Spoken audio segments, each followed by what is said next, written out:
The amateur DIY investor thinks they're really smart because they tried something and it worked, and they're ignoring when it won't work. Welcome to How to Retire on Time, a show that answers your retirement questions. We're here to move past that oversimplified advice you've heard hundreds of times. Instead, we're going to get into the nitty-gritty here, have some fun. As always, text your questions to 913-363-1234. And remember, this is just a show, not financial advice. David, what do we got today? Hey, Mike, what's a common misconception you run into with DIY investors? So these are the people who maybe they want to go it alone. They don't want to work with an advisor, or they don't want to trust other people to manage their money. Yeah. I want to categorize the DIY investor into two groups. Okay. There are some DIY investors that would probably make better financial advisors than most current financial advisors. They're brilliant. They have their systems. They get up in the morning. They know what to do. They're really, really good about managing their portfolio. I have no problem with them maintaining that. I think it's a good thing. In fact, many of these individuals do a great job, and it gives them purpose. You need critical thought and responsibility in retirement for it to be a healthy experience. So to say that all DIY investors are bad is ridiculous, probably a gross oversimplified position to be taken. I've gotten to know many of them who are actually clients of ours that are really good DIY investors. They're really good about reading the markets. They know how to buy things and manage the portfolio. They're clients of ours for tax reasons. Okay. And I don't know any DIY investors that say, well, we're also professional tax experts, blah, blah, blah. Taxes is a whole nother specialty. So that's one group. The other group is the person that has been taught over and over on TikTok and Instagram, and they've been told things like, well, most financial advisors can't keep up with the S&P, so just buy one ETF, and that's all you need, and forget this industry that just takes advantage of you, blah, blah, blah, blah, blah. Well, you ever wonder why they're so upset? You ever wonder, like, what's their incentive? What are they selling?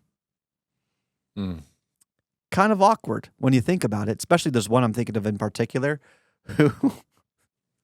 And this is like an influencer you're thinking of? Yeah, we'll call him an influencer. Okay. A former money manager, fund manager, who only lasted a couple of months in the industry, walks around the woods and says, if I have $3 million in retirement, here's what I would do. Okay.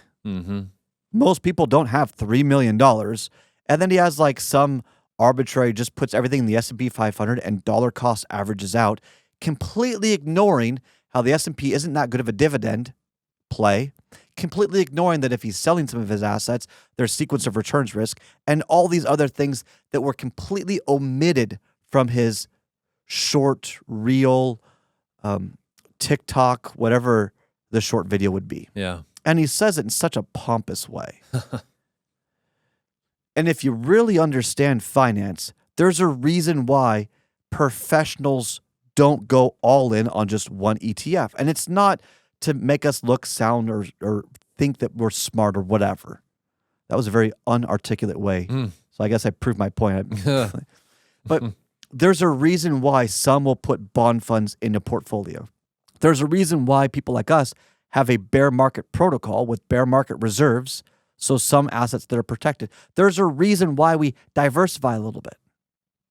There's a reason why a lot of these things are done, and it's difficult when you're getting this propaganda of, well, you could do better on your own. Yeah, you could do better on your own, but the odds are not in your favor. You know those YouTubers and by the way, I have nothing against YouTubers and influencers, but the educational sharks or predators that say, I've got a system that works, and you buy the program for $10 or whatever, and I'll show you how to make millions. Well, first off, if that were true, you wouldn't be selling the course for $10. Yeah. You'd be selling it for at least like $100,000. You'd have some sort of guarantee with it if it really worked. But if you look at the bottom disclosures, it says results are not common. So when you see these self-made, self-proclaimed people bragging about their alleged returns, saying they've got a system, look at the disclosure, and when it says results are not common, which they have to put that there because of FTC law, I'd question the methodology. The point of all this is to say, if you've already been an investor, if you already have a system and it's worked for you, and if you've managed money, this is key, during a down market, a bear market, and the corona crash really doesn't count. That was too quick. You didn't really experience pain. The 2022-23, the slow burn, you didn't really experience pain in the market.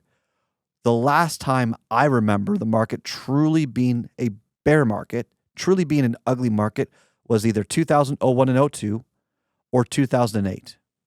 It's not really a bear market unless you think the financial global economy is about to collapse.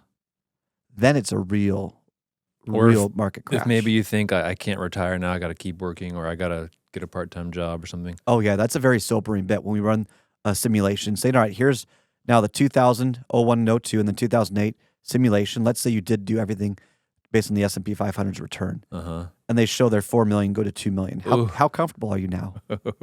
Oh, and by the way, you're taking out income, so it's less than 2 million. How comfortable are you? Some understand it and are comfortable because they lived it, and they were prepared, and they had the systems that allowed them to manage money even in those situations. Others, especially those who are getting into investing, you might say you're tough. I wouldn't risk it. It's one thing to theoretically be prepared. It's another to have actually done it. Yeah. So I would be. What was the question again? Something like what's a common mistake? Yeah. What's a common misconception that you run into with DIY investors? I would say it's the emotional stability or grit that you think you have. The last 15 years have been easy. What's coming, I don't think will be easy. Are you really prepared for it? I have found that many people are trying to be DIY investors because they don't want to pay fees. Oh, right. I get the fee issue. I think it's weird to charge someone a percentage of their assets when it's kind of the same job. That's why we're a flat fee model. It's the same amount per month regardless. So I get that side of it. I get their questioning, but the conclusion that they make is not based on the evidence or argument given. It's almost like they're more focused on control and or they have trust issues because of a bad experience than trying to find what is right and who would make the most sense for them to work with. What's this system? It's all about systems. What's the system, not the sentiment? What's the system for markets going up? What's the system for markets going down? And do you want to maintain that system? There really is no set it and forget it system unless you don't need the money. If you don't need the money, great. Stop looking at your statements. Stop looking at your portfolio. Yeah. But I know you are. And there's a reason for that. You need it to work, especially in retirement. Most people, when they retire, need their money to work. So you have to take a little bit of humble pie and ask yourself, are you really prepared for it? Now, there's other things too. Most people that are in the DIY space that are newer to it will think more risk, more reward. And you see these stupid posts on X saying, my whole portfolio is in NVIDIA and Palantir. Well, that works until it doesn't. And that's another one that I'll add to this list, is the amateur DIY investor thinks they're really smart because they tried something and it worked. And they're ignoring when it won't work. Everyone was a brilliant crypto investor until they're not.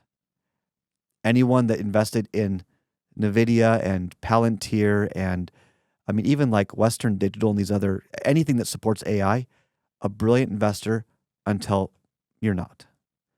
So things cycle, things shift. It's happened over and over as old as time. What we've learned from history is that people don't learn from history. It's a Warren Buffett quote. I can't take that. Or Charlie Munger. I can't remember who said. I think it was Warren that said it. It sounded pretty brilliant. Yeah, it wasn't me. But the point being, look up on YouTube the Dunning-Kruger effect. When you lack sufficient experience, you don't know the right questions to ask. And if you don't know the right questions to ask, you will overestimate your own abilities. And that's my biggest concern is people are saying, well, I'm going to start paying attention to my 401k. I want to retire in the next couple of years. And I'm going to do this on my own. I'm going to really pay attention and start learning this. Good luck. Mm-hmm. Now, that doesn't mean you need to pay an advisor ongoing fees for the rest of your life. But it would make sense, in my opinion, and yes, there's a conflict of interest because we offer this service. I'm openly admitting that, okay? But whether you work with us or someone else, I would implore you to either get a one-time plan, fully understanding a written system to follow, or get an advisor or a coach that's going to help you through the difficult times. One or the other. The research is clear. Having a third party help you better yourself is better than trying to figure it out on your own. And no, ChatGPT can't give you a perfect retirement plan that really understands what's going on.